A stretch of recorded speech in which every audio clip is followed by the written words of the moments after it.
Let's start by taking some measurements. I'm measuring from the base of Butterball's neck to around where the end of his belly is. Make sure you leave space in the back so that they can go to the bathroom while they're wearing the sweater without dirtying it up. That's measurement number 1.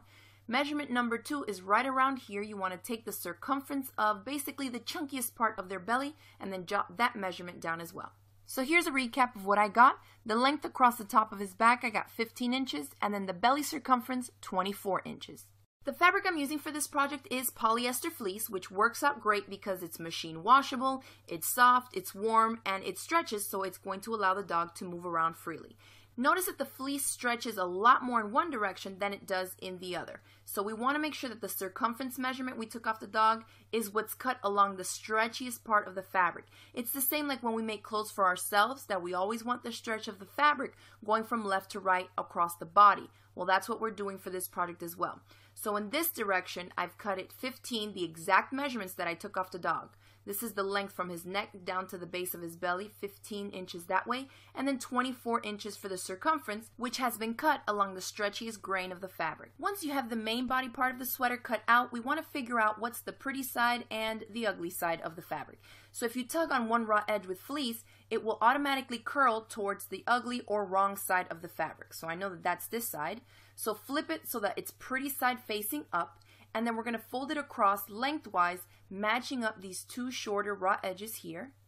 Then you just put some pins, and this you can see we're making a tube now. This is where the dog's body is going to be. So make sure that you've cut that circumference measurement along the stretchiest part of the fabric so they can fit in there. Now we're going to match up these raw edges, put a few pins, and using a straight stitch, you're going to stitch right along that edge.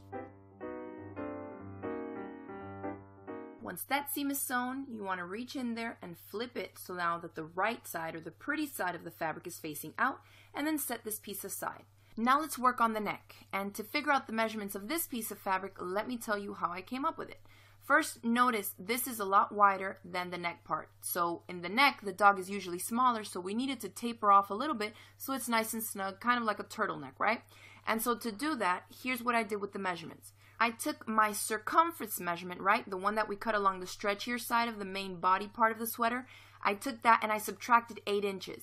So I had 24, subtracted 8, and I ended up with 16. So that's what I cut out here. And again, that longest measurement needs to be cut on the stretchiest part of the fabric because this is going to be going around the neck of the dog and it has to stretch, okay? So again, the circumference measurement minus 8 inches, and that was 16, so I cut that across the stretchiest part of the fabric. For the short side here, you can really do whatever you want. Depends on how thick you want the neck part to be. I like it about 3 inches. So what I did was cut the piece of fabric at 7. It's going to be folded in half, and then remember, some of it is going to be taken up as well in the seam allowance. So my piece ended up measuring 16 inches by 7 inches. Now like we did for the other piece, tug on one edge, you'll see it curl to the wrong side, lay it pretty side facing up, fold it so the shorter raw edges are touching, pin it, and again, the same exact thing you did with the larger piece, use a straight stitch, and stitch right along that edge. Once that seam is sewn, you want to open it up and then fold it in half like I'm showing you here. We basically want to meet up both raw edges so that they're all together, and what that does is expose the pretty side of the fabric towards the outside, and you have what is going to be the turtleneck part of your sweater. I'll show you here what it'll look like finished once we attach it to the body of our sweater. At this point, I like to zigzag stitch together the raw edges of just the neckline because it's bulky fabric we're working with, and we have 2 raw edges there to attach to another one. So it just makes it easier if you stitch them together first so you don't have any of those edges moving on you. Now locate that center seam on the main body piece, and the same thing for the neckline. And what you're going to do here is basically we're going to quarter each one of these tubes, right? So that seam line is 1, I don't have to put a pin there. Directly across from it though, I put a pin, and then on both folded edges on the side I put another one. So I'm just using these pins to mark off a quarter mark on each one of my fabric pieces. You're going to do that for the neck and then also for the main body piece. So here's one, we have the center seam already.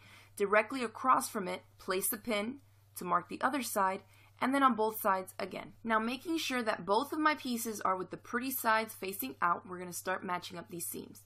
The center seam on the neckline with the center seam of the main body piece, and then we're going to match up each one of the pins as well. So here we have center seam to center seam on each, and I'll place a pin through all those layers. Then make your way around and find the next pin on each one of your fabric pieces. So here's the next one. This pin needs to match up with this one.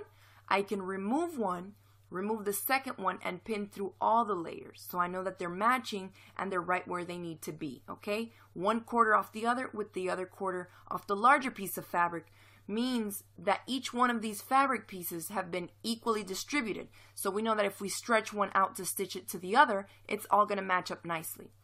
Again, I'll show you here. Both pins, they need to be matched up at the same spot.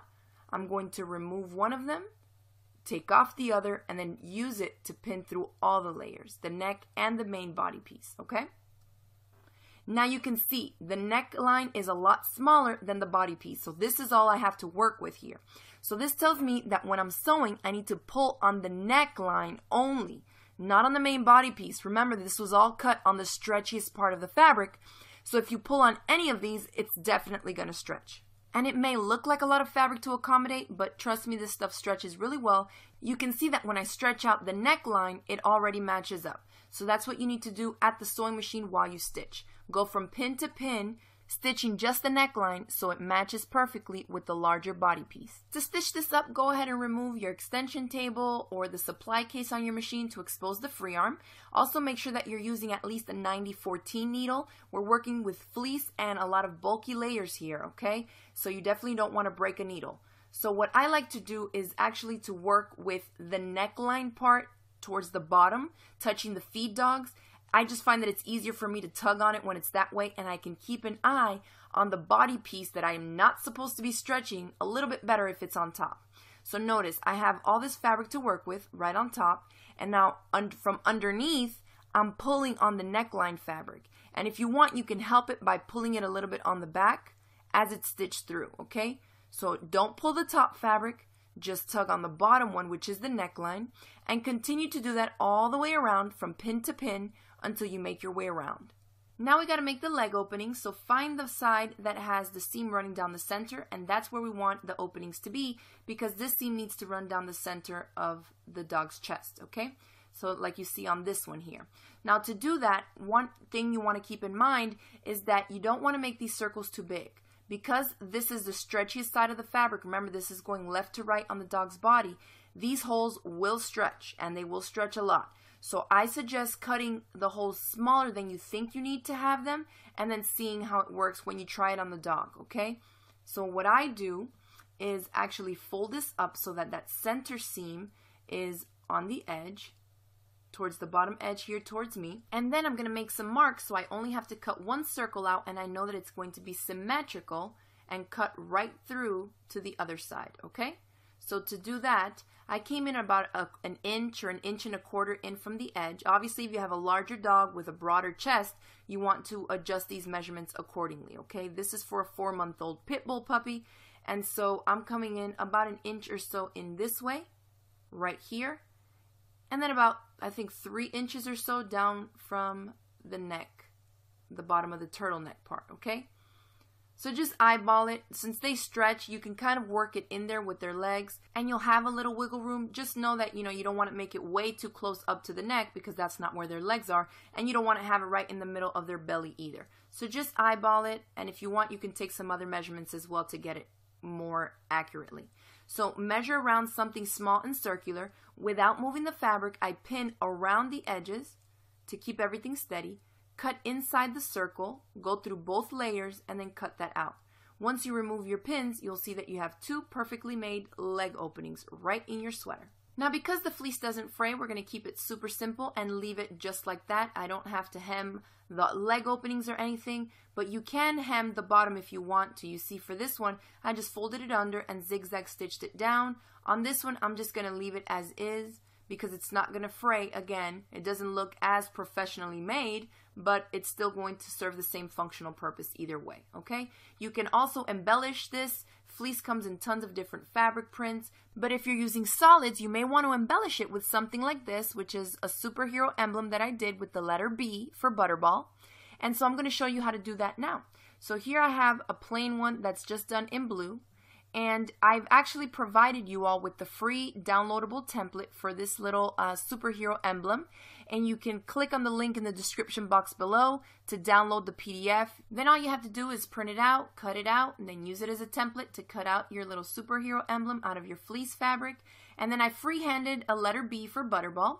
Make sure that you pin well around exactly where you're going to be placing this.